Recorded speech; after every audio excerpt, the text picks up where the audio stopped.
Ladies and gentlemen, welcome to the MuseCast, episode 42. We've made it this far. We have a killer episode in store for you guys because we have very relevant, interesting topics to discuss in today's episode. And that includes, first off, a discussion about the current software that's out with AI music generation, how good it sounds, how uncanny it is to humanistic sounds, and if we can tell the difference or not. We're also going to talk about music video budgets. I make music videos, and that is something I know about. However, when it comes to the level of music video that does exist in today's environment, we want to talk about some of the astronomical special effects that can happen in some of the highest budget ones too, and where we all fit into our options of music videos in the land of reality at our base budgets that we have access to. And we're also going to get an update from Dick here on Dave's last night's recordings. He built his whole studio over the last few months, and they're actually tracking in there now for the album. So we want to get updates on that and how it's going and some of his techniques and some of his new equipment. But first, hello, Dick. Well, hello. How am I sounding? Do I sound like a human being? You sound like a human being. You sound better than you did before. Little tidbit of knowledge, guys. This is our second time trying to do this episode because we had to stop it from technical difficulties not more than 5 minutes ago because of some mic issues that we had going on. Just so we're clear, I am in a studio that's in a shed out back from the house. And I've got a wire running from my computer out of the shed and into the house, and then into the window, into the Ethernet port on my router. And it's about 120 feet long. So I occasionally pick up a little interference from this or that, glitchy screen, sometimes audio, and it crashed. So no big deal. Let's talk about this AI music thing again. Let's talk about it. Round two. Tell them there's a channel that we follow, Mr. Rick. Yeah, Rick Beato's channel. I was turned on to it by a fellow guitar player friend, and I started checking it out, and I love this channel. I do recommend it highly. It's Rick Beato's channel on YouTube, and he does all these awesome interviews, and they talk about a lot of relevant stuff happening in the world of music. And AI has come up several times. He's had some really interesting interviews. And there's a new one that he just put out this week or last week, and it actually plays some of the new music generation that's coming out from software, and people are actually showing the prompts that they put in to get the result that they did. And in it, he's testing, he kind of quizzes you a bit on if you can tell the difference. And right out of the gate, Dick, you got to watch the video first. What was your first impression? It's wild, man. I mean, it sounds like Dolly Parton singing a Dolly Parton song to like a upbeat modern pop song written by people, sung by Dolly Parton. But then he further elaborates that it was just a prompt of somebody putting in, like 7 words. It was weird. Like he read, I don't remember what the prompt was verbatim, but it was like modern pop, upbeat, house, Dolly Parton vocal. That's it. Yeah, it was. And it was amazing. It was kind of ridiculous. I mean, he played several tracks. Most of the examples seem to be a bit like kind of Southern, kind of the little bit of the folksy country female artist. But that's just what he happened to, cue up. And you'd think that in a way it was kind of interesting hearing him do that in particular. He did do a metal band. We'll get to that one in a second. But on these folksy ones, you'd almost consider that stripped down vibe to be that acoustic vibe to be the harder thing for AI to emulate, right? And it sounds, I would have no idea that was generated by AI. No idea. And me, same. And an interesting thought that just came to mind that we didn't talk about the first time we tried to record this. So the AI generated music, Rick Beato's kids could pick it up immediately. They said, "Oh, yeah, that's AI. That's obvious. Can't you tell?" Like, "Oh, can't you tell? It's in the voice. There's an echo." His daughter said it was an echo or something. What the metal song that he played sounded like to me, it reminded me of a couple folks that I know where they're vocalists in bands and English is their second language. And sometimes vocalists who sing in English and the English is their second language, and maybe they're not very, very fluent in English, there's an artifact in there in a human way that you can, something's just a little off sometimes, and not that this is good or bad. It just is. It's something that's there, and you can tell that it's not, that they're not as comfortable as, Garth Brooks is singing his songs, because there, I think that might be something similar to what the AI is doing, because on the metal song there was just really odd. The best way I can describe it is like enunciation, perfect pronunciation in the music, where like how newscasters have an accent that is unique to the news. Yeah. Coming in tonight on tonight, Dateline tonight. It's not a real thing. Good evening and welcome to Channel 9. But that wasn't all. Yeah, but it's similar to that. I think. And the kids might have been picking up on the other genres that I didn't. Yeah, that's interesting. That is interesting. And the Southern stuff, folksy Southern. I listen to. I've gone through periods of listening to that relatively heavily, right? Mm-hmm. So I'm kind of familiar with that kind of style and a lot of female vocals on it and stuff. A band I really like that does it in a pretty interesting way is called Isley. I think it's three sisters, I believe. They're really good. And but it sounds kind of like some of that stuff that we're hearing in that AI, and it sounds really, really close. And I think that his kids are picking up on something. They were able to identify it immediately, but the thing about his kids is that they have perfect pitch. Rick Beato is a music teacher for 40 plus years, and he's been a producer and studio guy, like recording big albums and stuff for a long time. And he has developed a system that you can even purchase. This system is available. So you can train for perfect pitch, but in particular, he says if you can catch the kid, I want to say like basically from like the first year, like if you play certain types of music and you make sure that it's got a lot of different notes and it goes a lot of different time signatures actually, like and avoid a lot of the pop stuff, that in itself helps them develop an uncanny ear. Because what unless you're a musician, you may not know, there's perfect pitch and there's relative pitch. And perfect pitch is where you can tell what a note is the second you hear it. It's like, that's an A, that's a G. You can just hear it, you know it. Mm-hmm. And relative pitch, you're in a way with perfect pitch, in a lot of ways, you're almost like born with that. You just have that innate ability. It can be developed and trained, but to just have it at a young age, you kind of are born with it to an extent. But Beato's got a way of developing it and taking advantage of that young age. Relative pitch is where you can kind of tell, once you know what key it's in, you can kind of figure out the distance from note to note. So you hear a note, you can train for this, and you can kind of tell that's like 2 whole steps away probably, and you can start exploring. And some people can just nail it. They can just tell that's a 1-4-5 progression right out of the gate. That's the most common one. So those are 2 different things. But with these kids that have perfect pitch, they hear it immediately. They called it the second that they heard the AI music. They were complaining about it. They asked him to turn it off because it was AI. Didn't he say they came and said, Dad, why are you listening to AI? Yeah. Yeah. How did you know? And he doesn't know. And he's got a crazy good ear, right? I mean, perfect example. He does not have perfect pitch, but he can train for perfect pitch, train people for perfect pitch at the right age. And he can't hear it, a studio producer for decades, and he can't hear the difference. That's crazy. That's crazy. And it's scary. Well, it's very scary.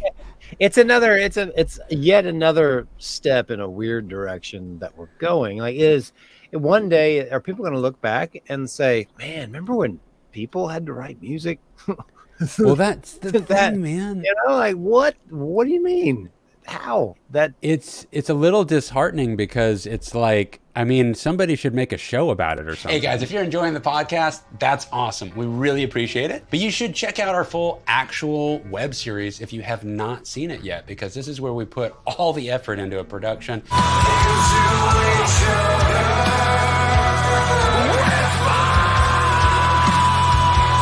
It's a sci-fi comedy, but we're a rock band, and so we put music videos inside of each episode. No views but your own easy escape.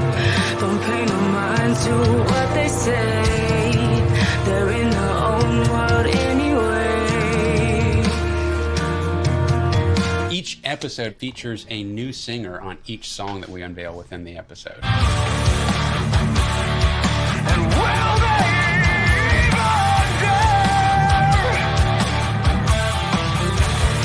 all unique singers from the Southeast region, most of them from right here in the Florida Panhandle, and all independent, unsigned, unknown artists until now. No matter how hard I try, turn it down. Premise of the show, Ash and I are a couple of bonehead guitar players living off the grid, trying to save humanity, which has been brainwashed from an artificial intelligence stripping us away of our creativity and our creative spirit. We developed a mind travel machine to go into people's brains and collaborate with their inner muses, bringing back music that is completely organic from human muse collaborations. Enter Cue the Muses.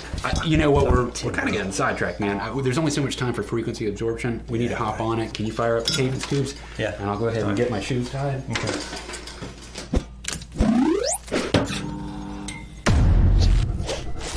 Go ahead and hit that subscribe button and click the little bell. Tell YouTube that we matter, that you like us, and that you want to see more of us, because that's the only way that happens. Stay tuned.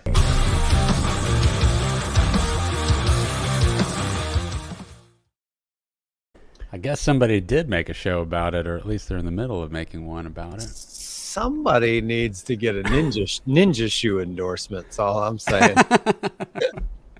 For real, those are the Zero shoes also. I put a post on Facebook today about my favorite shoe being a Zero shoe. Now, that was the trail shoe that's in the Cue the Muses show, but my favorite is the Prio. The Zero Prio is my favorite shoe. I like it way better than that trail shoe. So, but yeah, you know, we started making our show 4 years ago. It's crazy how much time has happened. I mean, we're talking about writing an album 4 years ago, and then a year after that, recording and starting to film it. And then there's been editing, and we put out 2 chapters of it so far. We got a new chapter coming out this summer.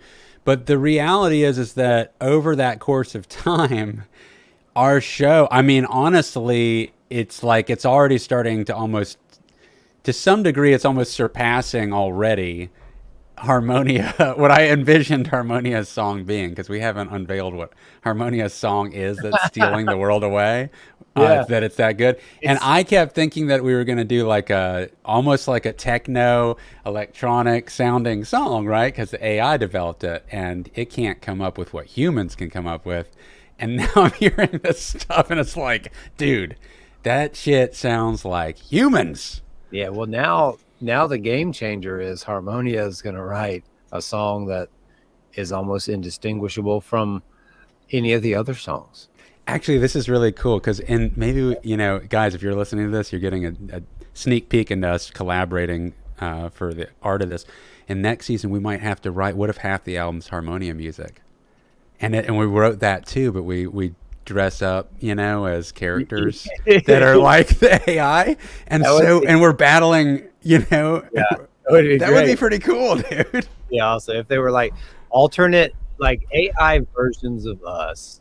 Yeah. Or just an AI's interpretation musician. Like everything's like there, but it's not quite right. Just not like, you got to have some artifact in there. Like the clothes are all there, but they don't fit right. You know? So aesthetically, there's the difference. But then musically, I think what we should do is we have to keep giving ourselves a run for the money while we're writing the album. So we write the human song, right? Or we write the AI song first, right? I'm saying this is what we'll actually do in real life. We write the song that the AI would come up with first. The next song, we have to beat that. As music writers, we got to beat that song. Then we got to beat that song with the next one that the AI writes. And at the end of it, we'll have 8 songs, 4 by the computer, 4 by us, but we wrote all of them. But every time we have to beat the previous one as songwriters now, in real life. That's the standard we're holding ourselves to. That's a good real life challenge, yeah. Dude, would that be crazy or what? How fun would that be? I'm always in. I'm always in. I like this. I do. I like it too. The only thing, because like it's almost like none of them are going to be the AI song. You're going to write it like you almost have to start with two and write two of them and not know which one's going to be the AI. Well, you know what? That might be one way to, maybe we try all these different ways, but another way that I would say is like, we have to use certain sounds. So we've got a certain sound for the guitar and a certain, synth pad or whatever. Like we have a certain set of tools to work with for the AI music, and we got a certain set of sounds for us. Yeah. I mean, that would be pretty fun, dude. And like just see how far we could push ourselves. Yeah, like a whole different pedal chain, Yeah, and you got to think about who's singing on which song. Yeah, well, right? The AI's got to be. It's got to be an AI vocalist. But any vocalist any vocalist that we collaborate with could be an AI. And then what about the AI? Because the AI has been subduing the human host, the human muse host. What if the AI has found a way with its AI music to then subdue the muse itself?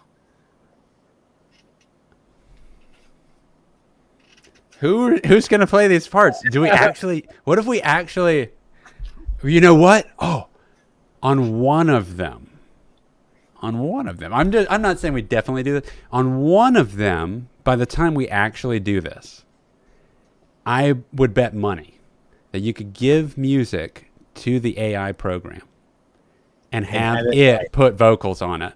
And scary. You have to watch the whole season and you don't know which one it is. And you have to guess, and we take a poll at the end of it to see who could guess what. One song was AI vocals. And we have somebody sing it. Yeah, we hire somebody. We'll have to do a couple of like unknown singers so you don't know what their voice is like or something. We'll have to figure out, or we keep them more shrouded. We got to figure out a way to do this, but how interesting would that be? And you have to guess which one. Oh, wait. Are we saying the AI writes the music and then we hire a vocalist to re-record it? Or we use the AI's generated vocals on the song? That's where it's going to be. That's where it's going to be. On one song. Yeah. But nobody outside of the project knows which song was the AI one. At the end of the season, you have to guess which one it was. And then we'll have some kind of prize or some kind of interactive concert thing or something. Now, this would only work if like the AI vocals were good, because I don't want to make a shit song. And I also don't really love the idea of putting the amount of effort into a song that it takes for a music video if it's an AI generated vocal. So I don't know. We got to think about this a bit more. This is on the thought, but I kind of like the loose idea. There's something there. I think that the incentive in this is the AI parent company, the company with the folks who write this code and creates this AI pays for the show. They're the ones who pay for it. Yeah. That's a great idea, dude. That is a great idea. And then I'll totally make a whole video that has dedicated to AI vocals, and they'll help give it their best fucking shot. And just like we had to challenge ourselves to write better and better music, that vocalist, if we get you got to beat the AI. You really got to beat the AI. Well, that's it. And then, we always talk about this AI having this, it's this mysterious thing with its own agenda, right? But in reality, the heroes of AI are the people who generate the code, the people who actually create this. And that is in itself it is an art form. Yeah, it is a very talented skill. It's just a very scary thing for a lot of people, but it's new and it's still evolving, and we don't know if it's going to be evil yet or not. We don't know. Not for sure. And I've been listening. I listen to a lot of conversations about AI, and I'm trying to stay abreast of it, but ultimately what it sounds like is, from all the different software coders that make this stuff, they do these things, it delivers a result, but they don't know how it makes the result it does, and they don't know what the result is going to be. Technically, they know if their goal is accuracy and speed. Yeah. Past that, they don't have control of this genie. They're putting this information in, and the result comes back. We don't know what all it's doing to create what it creates. Does it generate, what all is it resourcing? Even if when you give it, all these things have to be trained on data, and you can give it specific data sets to hone in on specific things. But ultimately where we're going with it is that it can just search the entire web in an instant, right? I mean, this is where it's going to kind of get to. And it can put together these artistic concepts that combine everything that exists rather than just a limited training set that they're working with now. And there's all the copyright issues and this and that. But it's a wild thing. So they are artists in creating some form of life almost. But they also, it's like they really don't know what the result's going to be. It's like they kind of just created this thing that can catapult all these different answers and creations, but they can't control what it actually puts. They just got to see if what they did works for accuracy. Yeah, I had to do a research search the other night, and I deleted it from the history in Chat GPT because I was watching a television show that was like the most horrific executions or something. It was like one of those weird dark shows. I was watching some weird stuff the other night, and it was number one was I don't remember the guy's name, but it was like a French guy who assassinated a king or a prince or something back in the day. And these people, and the prince or whatever that he assassinated, he was a leader of a revolt that was like the revolution of the country. Like this guy was the people's man. He was the people's hero. He was like like somebody found Keanu Reeves and shot Keanu Reeves. Like that's the way. And like what they did to this person was so bad that Wikipedia would not describe it. I was like, it's one of these things where like, okay, wow. I gotta know. I was like, I gotta know. Like, and they talked about it in the show that I watched. And they were like, Wikipedia didn't have it listed. Not Chat GPT. Chat GPT. So I didn't even go to Chat GPT. First, I Googled the guy. I Googled the guy because they were like, it was the worst execution in the history of executions, the worst torture and all that. Like more than William Wallace, right? Like William Wallace was like 5. Yeah. And like, so I looked it up. Wikipedia said, the only description is in Dutch, and it had a link. And it was a link to a long essay in Dutch. And I Google translated the Dutch, and Google Translate didn't translate it all. It was like really a lot of still Dutch, and there wasn't really a whole lot of clarity. So I dumped it into Chat GPT, and I asked Chat GPT to do it. And Chat GPT's was extremely articulately translated, and it was awful. Oh, wow. I mean, it wasn't as bad as I thought. It was like it was like a court document is what it was from like whatever it was. I don't know. It was like in the 1600s or in the Middle Ages. Yeah. And it described, Sir blah, blah, blah, grew up, and they give a backstory on the guy. Like he met the leader of this other country that hates us, and he conspired to murder the prince, murder our guy. And he came over here with the intent, and he applied for citizenship, and it shows he did. And they purchased 2 pistols, and then he came to the square, and then he shot the guy with the 2 pistols in front of everybody. He was then arrested. The trial lasted 1 day, and they said, we're going to put you through it in front of our town in the town square. Like, you killed our guy. He's going to be in his coffin, and you're going to be at the gallows, and we're going to do things to you to make you wish you were dead. And it was pretty bad. Like, pretty epic. But the thing was, it wouldn't, like, ChatGPT gave me a warning. It like said, hey, just so you know, this may violate our community standards or our it was like the chat GPT basically sent me a warning that said, hey, you're looking at some weird stuff and we don't like it and we don't want you looking at this and we know you're looking at it. And it wasn't like, it was just text describing, okay, they put red hot pokers and pincers like fire tongs, like grill tongs. They got them red hot and they grabbed his flesh and they pulled pieces of his flesh off. Pieces of flesh that aren't really attached by bone or anything. Yeah. That makes a good description. Yeah. You know, they like burned it off and pulled. But it still explained, it gave you the warning, but it translated the full Dutch article. Yeah, essay. And the full Dutch essay, and the thing was, Google didn't do it. Like Google Translate works.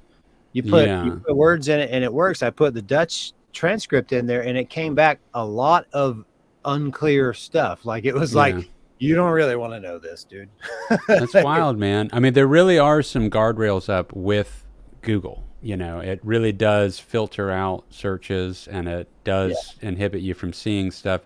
You think that you look at the first 10 things on a Google page and that, well, that's what there is. And it's like, even when you go 10 pages deep, you know, it just doesn't bring up some things so I don't want to get into all that conspiracy too much, but it is a reality. And that was a perfect example of it kind of having guardrails. Now, ChatGPT has some guardrails too. It gave you the warning. That's good that it was only a warning. I've asked it things just to explore and see where its limits were before, and I've gotten to points where it just wouldn't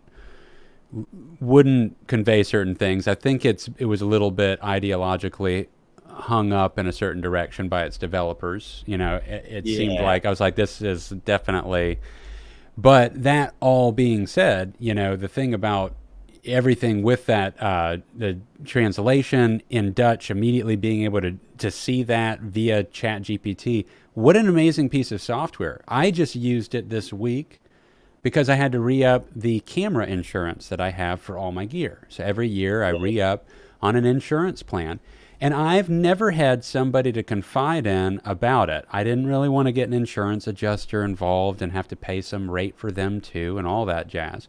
So you look at these legal documents of what you're signing on for and purchasing, and it's a bunch of legal jargon. You think that you've got an understanding on it, but you know there's every out that they could have. So this time, for the first time ever, I download the PDF. I take screenshots, just copy screenshots off my computer. I put all of it into ChatGPT and ask it specific questions about what the policy covers, doesn't cover, and I ask it to just read it. You know, look at all this information. What does this term mean? Where does it say that it covers this? Does it actually cover this amount? Should I put this based on what my gross income is instead of this? And, you know, what would be the problems with doing this? And it's just answering every question like a personal insurance adjuster. It's so fast. It's like unreal, man. It's gotten the 4.0, we're at 4.0 now, which isn't officially 5, but it's a major upgrade, and it is a lot faster. And I would say it seems more accurate. The stuff that I've been getting, it's like it seems more dialed into the question that I'm asking it. Before it was good, but now it seems super honed in. And also you can have it speak it. So there was some stuff that I was doing for subtitles on a bunch of TikTok videos that I'm making for an FSU project where there's some, there's subtitles period, but there was some Spanish speaking in it. I didn't know what they were saying.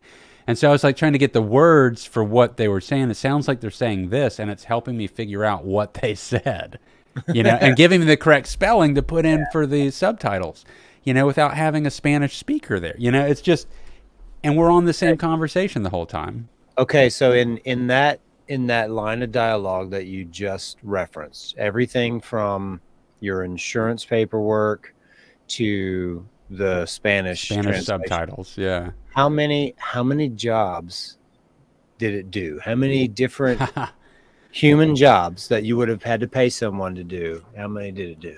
Well, that's the thing. It's like, I mean, insurance adjuster, you know, I guess it's it's hard to say exactly, but we can see where this is going, right? You'd be able to just put in an audio file. It's going to just make the subtitles for you. Then you can copy paste. Like you hold it up, say, because you can do that with a song. There's been apps you could do that with songs, like what song is playing, right? Right.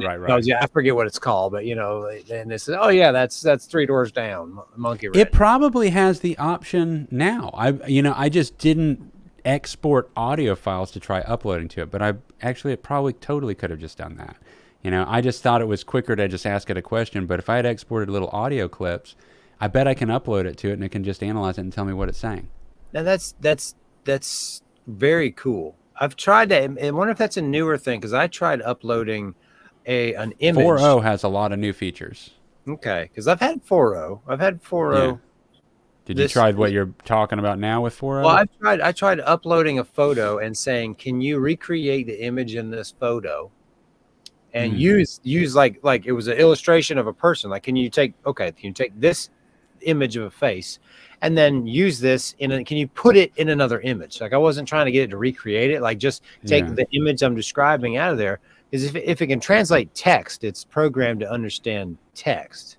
Yeah. But in an image is a little bit different. Can you pick out, you know what I mean? Like, that's how you prove you're human online, right? Pick out all the fence posts in this. It can already do that. The CAPTCHA's done. It can do CAPTCHAs. Yeah, they were talking about that in something I was listening to today. The request that you're asking of it might have copyright issues associated with it. Like, not even copyright, but like permission issues, right? Because you can't use somebody's likeness without their permission. Well, this was this was custom artwork, and it was illustrated. It wasn't like a human. It wasn't a photo. Yeah. But it's somebody's artwork. That's like saying, if you took a Dali and you said, I want to take out the elephant and put it on a whatever, it's like, I can't. Now, did it deny you, or it just tried to, and the interpretation was just totally off, is what I'm assuming? It said it was unable.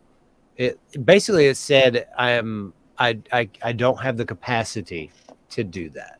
Okay. I don't know. Yeah. So, and I haven't tried it that much since then. So I'm curious if it's updated, that if it would handle that. Yeah. But so it's done. It's done translations. It's done text documents. It's done lyric writing. It's done report writing. It's art, music, reference manuals. When is it gonna get into the realm of your world of music? Well, it's videos, production. I mean, all right. So in some cases, it's censoring already.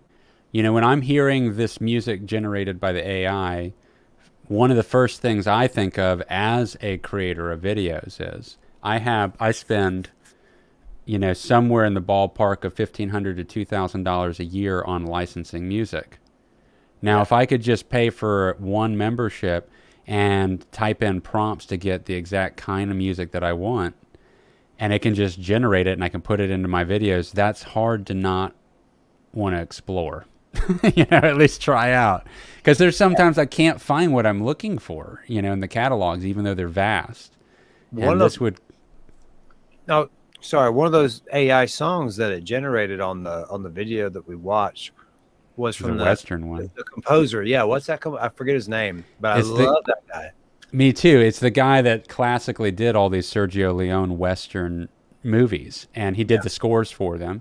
And even Quentin Tarantino in The Hateful Eight was able to get a specific score song that that composer never put out in any Western, and he got it for The Hateful Eight. And he was so excited because it was his favorite Western composer. In ChatGPT, he gives the example. Not ChatGPT. This program, we should have written down the name of it. What is it called? It's like U something. Yeah. U Studio or something like that. And they just described a Western theme, and they might have even, I don't forget what they referenced exactly, but the prompt was relatively vague. And dude, when the song came back, I was like, I've been looking for exactly that kind of sound at times, and I found something that kind of fit the bill, but not as good as that, that I ended up using in my video. And if I had had that quickly, I mean, the time savings. I think the big thing is you had posed the question, how many jobs did it replace? It will replace jobs, but if you stay on top of knowing how to use this stuff, and if I'm hip on how to use it, well, then how much time did I just save getting to execute, finding, and how much better is the end product that I'm making for a client? And it's definitely a superpower. I mean, you're getting access to this crazy enhancement, generative fill that's put into Photoshop. You trace out something, you say generative fill. That's AI. It can replace it with the background that's there or a different object. It can take a person. You literally trace it and type a prompt into a little search box that comes up after you've traced it, and you say replace person with a monkey, and then it'll put a monkey there. Now, sometimes it's awesome, sometimes it's crap, but that generative AI fill, that's being implemented into the newest version of Premiere that's about to drop. Right? Now, it's not going to be that great yet, but it's going to be there. It's going to become a tool. So when I want to take people out of a landscape scene, rather than having to trace people and motion track them and, try to create some imaginary background, it could just do it. And so that's a superpower. So when I think about the music videos that we have now and what I'd be able to do for our music videos 3 years from now, if I know how to use the software that will be available by then, well, we'd have stuff that looks more like the crazy music video production budgets that we're about to talk about in the next section of this episode that are unachievable for us now. That may not be that far off with the power of what's happening to the equipment. Yeah. Between advancements in camera technology, the prices, the price points that are coming down, and now the editing software being, call it supercharged by AI, right? Because I use Premiere very little. You use Premiere very much, and I know that it's similar to audio editing, which I do know quite a bit about, and it's just a rabbit hole. It's just so much, right? And people go to school for this stuff, and that is kind of a means to an end in itself, in my opinion, because the school that and this is a Richard tangent, but this is my opinion, and it's not everybody's, but I feel that the places that are charging money to train you how to do these things, those are the people who are finding ways to keep making money doing these things that don't necessarily generate money anymore. Now, that's in the music side of it, but that's just my theory. I say figure it out yourself, and that's what you've done, and you've done it with the help of some online information, and you've been using the AI as a reference manual, and right now, in this moment in time, it's easier than ever with the access to this instant knowledge base. If you utilize it and you put it to work. It really is, and in the same regard of you talking about, school, the cost of college, the cost of vocational classes, the possibility that what you're spending all the money on, if it'll still be a good financial career for you afterwards, will the jobs be obsolete? Will they be taken? These are all high, big questions. One thing another aspect of it that I think is a little bit puts me on alert. When I think about somebody spending the kind of money that's involved in going to some of these programs for whatever, anything that we can currently relate to AI, but AI is going to bleed into a lot of other industries. Yeah. But it's that, what you're being taught is not how to use the current tools. You're going and paying for these classes, and it's not because in order for them to teach it to you, they have to get whatever certification and qualifications they need to be able and allowed to teach it professionally. And you cannot keep up with the pace of what technology is spitting out. The only way to do that is to not be taking the classes and to be actually learning how to use it, boots on the ground. Yeah. And so it's like you're learning in a way, you're learning a lot of principles that will make you better once you come back to the new tools. But to think that you're not going to learn how to use the new tools, and to think that you're not falling behind by not learning the new tools and waiting until you learn all the primary, this is not the case. I think that's a big money spend. And yes, I'm self-taught via online and being out there doing projects for 20 plus years, and the writing is on the wall as somebody that's been doing this without access to these kind of tools and this amount of information that's available online now with classes and free lessons and everything. And I'm telling you, everything has changed. I've watched it change. The difference of what I can learn now in just 1 year Give me 1 year of access to the current knowledge that's here. I could have done what I did in the first 5 years of having to figure it out by myself, and trying to learn from other people, this tidbit here and there, and all the testing. It's insane. And that's why we see, this is why we see 10-year-olds that can shred, because they have every access to all the knowledge on how to do it. And all the tools are there, This is why there's kids that can wrap circles around me in After Effects, right? Which is an advanced software program used for special effects and feature films. And I can find a video for you right now of a 10-year-old that's doing shit that I'm like, God, I don't know how to do that. Yeah. The knowledge is there at their fingertips. At our fingertips. It's not exclusive to children. It's everywhere. It's everywhere. I walked in on my son earlier tonight. He's in his bedroom with his electric guitar, with his combo amp and his telephones on his lap, and he's playing Tenacious D. Wonder Boy. Yeah, he's learning how to play Wonder Boy right there. Yeah, it's like right on the spot, and like, man. So flashback 25 years ago. How old was I 25 15. years ago? I was 15. I was 15 25 years ago.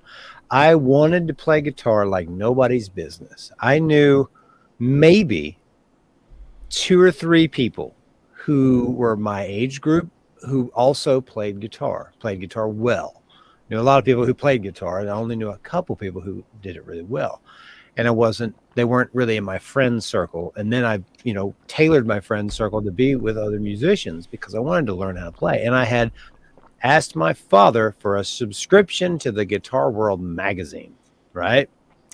Because the internet was like just kind of peaking, AOL, sign online, AOL.com. But the Guitar World magazine would come once a month, and it had, songs in it that you could learn. And it had updates, and it was like the snail mail news, right? And then now I had to wait a month to learn 4 songs that I didn't pick. Right. Yeah, you didn't get to pick what's in there. Yeah.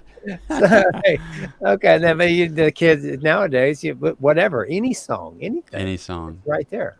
Yeah. Any technique. I mean, it's unreal, and I've been taking advantage of that in a major way the last, I guess we're in, I don't know, the last 10 months or something. And I've advanced a lot. I mean, I felt like I had plateaued as a guitar player for quite a while and just worked with the tools that I had. But there's stuff that I can play now that I've never been able to play. And it's been a lot of hard work, but the tools are available to I see where these deficiencies are now. They're pointed out to me. I can, even without somebody looking at my hands and telling me where, the economy of motion could be and why these... You put in the research, you pay attention, and you look, and you can see in these lessons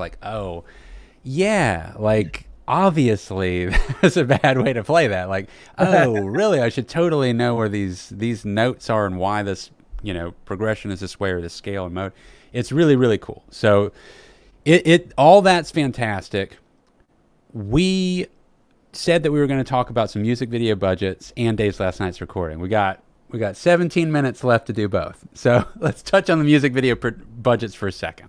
Yeah. Right? Well, so right now in the world, music videos are, they're better than ever, right? Yeah. Music videos. I don't watch a whole lot of new music videos, but I see really good production on really fun videos, on mostly on YouTube. There's no more outlet for that. But so the most expensive music video that I know of was that old special effects black and white Michael Jackson, Janet Jackson music video that cost them $1 million back in the 90s. Mm-hmm. And the one where they're on a spaceship and they're playing table tennis or racquetball or whatever. I forget. Scream maybe was the name of the song. It was. Yeah. Good song. I liked it. Yeah. I was a fan, and I liked the video. Sounds just like it. It's uncanny. Isn't that good? but cool video, but $1 million. I think a lot of people didn't understand why that video cost what it did. Yeah. It was good, but it was like $1 million. I was like, yeah. Well, and he, at the same time, like, I just watched Jurassic Park and there's dinosaurs, real dinosaurs. well, they had more than $1 million to work with for that. Yeah. but so look, there's tons of music videos out. There's crazy foreign ones that pop up on my feed, and I'm just like, Jesus, the budget for this. And I'll look, and it's got, over 100 million plays on it. It came out last month. And there's entire worlds of music that's happening that we have no idea about. That's generating crazy amounts of streams and views. And you look at the production behind some of these videos, and it's kind of mind-boggling how insane some of them are. Some of the ones that catch me off guard is the production value that they're putting into the Falling in Reverse music videos that have come out. They've released 2 in the last week. Now, I'm personally not that crazy about the music that's on either one of them, but there's been some stuff by Falling in Reverse that actually sounded pretty good. There was like a couple of songs where I was like, that's pretty fucking catchy. Like I dig it. And it was like the right kind of heavy and very catchy rock, like pop metal. That's what I call it is. And there's some rap in there and stuff, but some of it's like pretty heavy. And so like they've got Ivan the Terrible on one of the new releases that paired up with them. And so it's a lot. I'm sorry. I'm not following it, but I've been seeing it because my algorithm on my social media thinks that is the type of stuff that I follow. Right. Well, I watched it because I knew how insane a couple of their other music videos were. I mean, they were like, a couple of them were like ridiculously good. Yeah. Zombified, it's a couple years old. Dave showed it to me. Really super high budget video. Dude, it's crazy. I don't know. Epitaph is the record label. And I'm so curious how much they're spending on it, but it's a black box of information. There's no way to really know. But I mean, the amount of special effects and everything, I don't know. It's crazy. But so they had the one with Ivan the Terrible and Tech 9 in there, and Tech 9 actually is my favorite part of the whole music video. But the music video itself is insane. And then they just put out a new one like 6 or 7 days ago with Jelly Roll in it, and it's a Western one. And again, the budget is just like, this is like Michael Jackson level stuff that goes beyond what could have ever been done for a Michael Jackson video, right? And I'm like, they're doing this for Falling in Reverse? I didn't realize they were this big. Now, I think their video, he has videos that have like 76 million plays on them on YouTube and stuff. So they're really popular. Yeah, they have this. They're big. It's like a controversial, constant thing with the singer. I know. I just listened to an interview with him last night, and that's why I kind of checked out the videos that they were referencing to see and I was like, oh my God, this is crazy. Yeah. And, look, the guy's had a weird life. He grew up in Las Vegas, and he's been to jail. I think he shot somebody, and he got out, and he's kind of a rambunctious punk dude, and he's 40. I was surprised to hear that he was 40, so he's our age, right? And he sounds like, he I'm sure I'd get along with him just fine, But he's had a weird life, and it sounds like he's really he referenced WWE. He referenced wrestling like a handful of times in it, and he's like, that's his approach. He's the heel. He's playing into being the heel. And this is how he gets the attention. He's like, you guys want this. You guys want this larger-than-life thing. You don't get that I'm joking, but I'm laughing while you guys are, And so, whatever, that gives him kicks. But you can tell that it does get under his skin a little. I mean, you can just tell that some of the comments do get under his skin. But anyway, the music video part is just crazy. So then I think about what we've done, on the scale that we have. And it's kind of interesting that we started off this conversation so in depth with AI, and it led to this point where I'm going to bring it back again to the same point, which is while I'm looking at that now and that's unachievable for what we have access to, even though I think our music videos are grand and like insane that we're doing them on an independent level. It's crazy. And there's an aspect about them that I like better that I'll talk about in a second. But as far as the special effects go and stuff like that, these are VFX guys working on this. So I'm not a VFX guy. So there's all kinds of things being brought into this that I haven't spent the time to do. I'm learning about it, but I'm not there.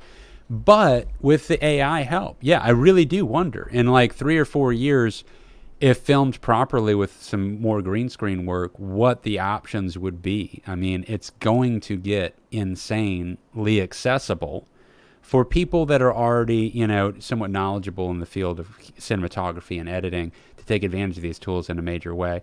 And I do think that there's a big gap between, it's not like just because the tools exist, everyone can do it. Because, I mean, think about how long Pro Tools has been around, and Auto-Tune, and access to the plugins that make things sound great. And how many people do you actually know that play music that know how to record decently? Yeah, not that many, because there's all those tools exist, but then using those tools and it's simple to understand how to use them. It's not simple to understand how to make everything work. Yeah, how to put it all together, right? There's a lot there. Yeah. There's a lot there. I think there's still going to be that canyon. I think a lot of people are just going to get access to be empowered with their jobs initially, and people will lose jobs in particular if they are not keeping up with taking advantage of the tools. That's really my opinion on it. Yeah, it comes back to the cartoon. I think it was Paul Bunyan cartoon. You remember the Paul Bunyan cartoon where Paul Bunyan's this giant man, and he's got who he is. Giant axe, and he fells the trees with one swing of an axe, one tree, one swipe. And then there's a little man with a chainsaw, and the chainsaw is a new invention, and the gas powered saw, and they race. And Paul Bunyan loses the race, I think, by like 3 trees, right? But that's the thing. That's the old world and the new world. And then, and the ways of the past go away. Like nobody builds pyramids with their bare hands anymore, because construction practices have evolved, and all those poor slaves who built pyramids, but that method of building is no longer used, and the people who at one time in the world were experts in that field, the field went away. And there's new methods, create new users, create new experts. And to kind of go back to touch on a topic that we mentioned earlier. So when the new stuff comes out, you get trained to use a program, you get trained to use whatever it is you're using, vocational school, and you use it the way you're trained to use it. That's not where progress happens. Progress happens where these things come out, and these people who have no idea how to use it experiment, and then they find that they're using things for in ways that they were never intended to be used. And that's where the innovation happens, right? That's where you find out you can utilize, whatever it might be. You can utilize Jimmy Page playing his guitar with a bow. It's electric guitar, not supposed to, but oh man, it changed a bunch of people's opinions on it. And that it never goes away. That's kind of a timeless thing of new development being used by humans. That human element changes it. It comes out, it's threatening, it's scary, it's AI, it's gonna take our jobs, but some people are like, well, hold on, what if we did this? Well, let's try this. Those are the types of people that are gonna really benefit from this, rather than me. Nobody wants to be run over by anything. And there's a lot of that on social media when it comes to AI, right? And you're not, like you said, you made a good point earlier where you said it raises your attention, it perks your ears up, certain things when you see it coming, like you have to pay attention to it, because you don't want to get run over by it, and you don't want to be undercut in the future from competitors or whoever. You have to adapt. You have to implement it into your game, so that you're competitive and that you're keeping up with the world, right? Yeah, I mean, going back to your tree analogy, your Bunyan. Bunyan. If you just stuck with axes, dude, you're out of business. Yeah. The chainsaw's here now, so you got to use that, you know? And so, but all that being said, there is no doubt it will destroy some career paths, you know? And I think some of the most immediate ones are going to be some of the, like, I mean, I could imagine that McDonald's doesn't need as many employees as it does. I could imagine that you just order at a station and then, you know, there's kind of a lot of robots putting together. And there's like just one or two people overseeing to make sure the meat's not rotten.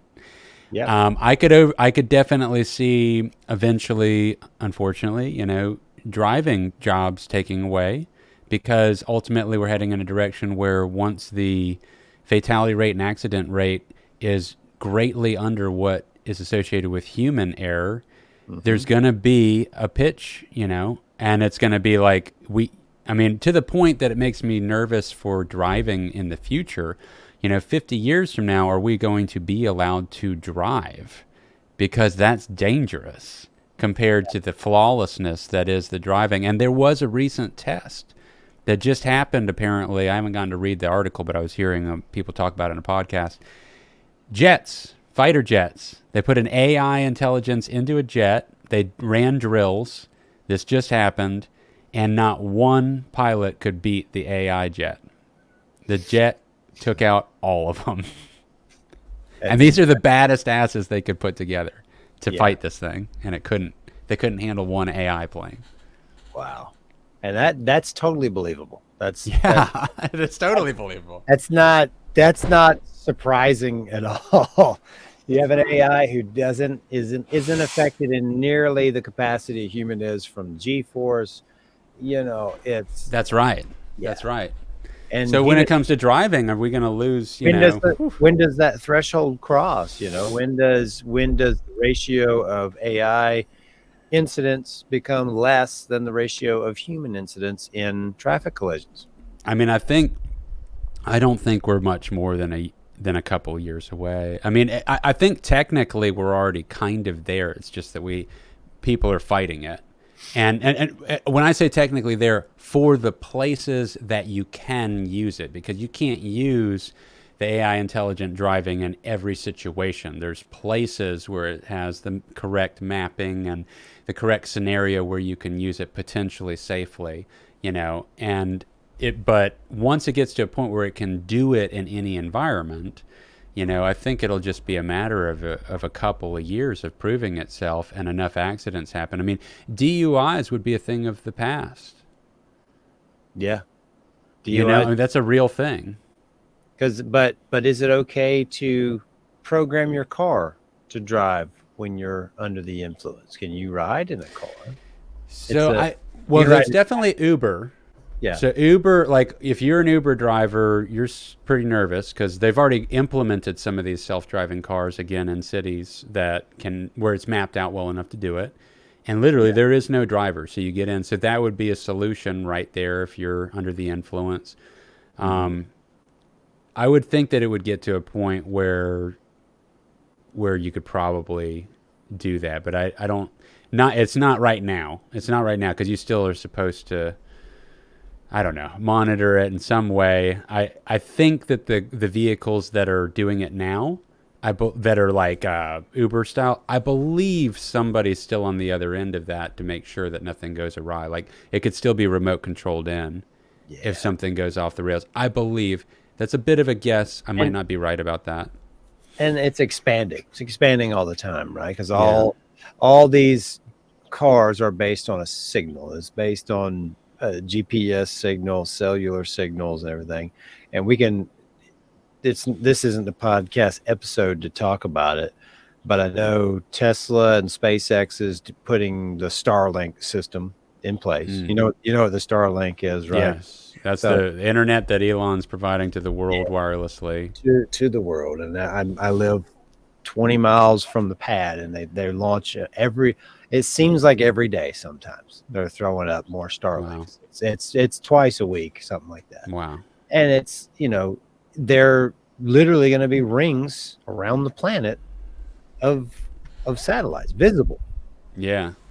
that's kind of a weird thing for me to evaluate and to accept that I'm gonna look up in the sky at some point. I'm gonna look in the sky, and there will always be new things up there that will forever be there, right? This Starlink system, this ring of satellites, new constellations, they're never gonna go away. And it's like, okay, well, that means you can get a cell signal through Starlink on a desert island. You get you know, that's the perk, right? You get your ship sinks in the middle of the Pacific, and you wind up on Castaway Island, and you see Wilson and Tom Hanks out there. But you got your cell phone, Starlink saves the day. You know, you got signal, and you get rescued, and that's awesome. But where's the conspiracy theorists? Nowhere to run. There's nowhere to run. There's nowhere to go. There is no off grid. AI, Harmonia comes in and releases its song to every device across the board. Fucking Elon and Harmonia at it again. Hey, we're at an hour, but I want you to give me a few minute rundown here on what you've been doing with Dave's Last Night and the tracking, who's been there, and what's coming up on this recording. Yeah, so today was Guitar Day for Jeff Withers. So Jeff drove down last night. We tracked one song of his guitars last night, and we got done around 1 a.m. Got a little delirious. He had a long drive. We got started late. Took the day off of work today, and we tracked this morning from 7 a.m. until he had to leave at 1:30. And the tracking's done. It's super fun. Mic'd up the cab, ran the new hardware, some of the new mics, played with some mic placements, little mic combos. That's why I'm using this one instead of the SM7s mic'd up on my cab. So after he left, I mic'd mine up, and I'm doing edits. And going through these edits, it's be real nice if I had an AI program that could do some of these repetitive audio edits where, say a song that has 120 quick stops in it, and all 120 quick stops needs a little quick cut and a fade, cut and a fade, cut and a fade, cut and a fade. I do 120 times. It takes about 20 seconds to get it done properly, and then that time shrinks down, but it all just adds up, and it's busy work. But then the busy work, and the busy work has to stay in a productive environment where it's also creative work, because editing music is also a place to find fun ideas. So, and I won't go down too deep of a rabbit hole on this. We can talk about it on maybe another episode, but I found by accident a sound that I think it was my guitar made in a pause. And that sound, There's are you being attacked? There's a gigantic beetle that's like, Get the fuck! I saw it. It was visible. Ladies and gentlemen, Ash. It's Mothra. Ash may no longer be with us. It's Mothra. I've got to use my inframan against it. It's gonna get me. Get out of here. Oh my God, he's running like a girl. Yeah.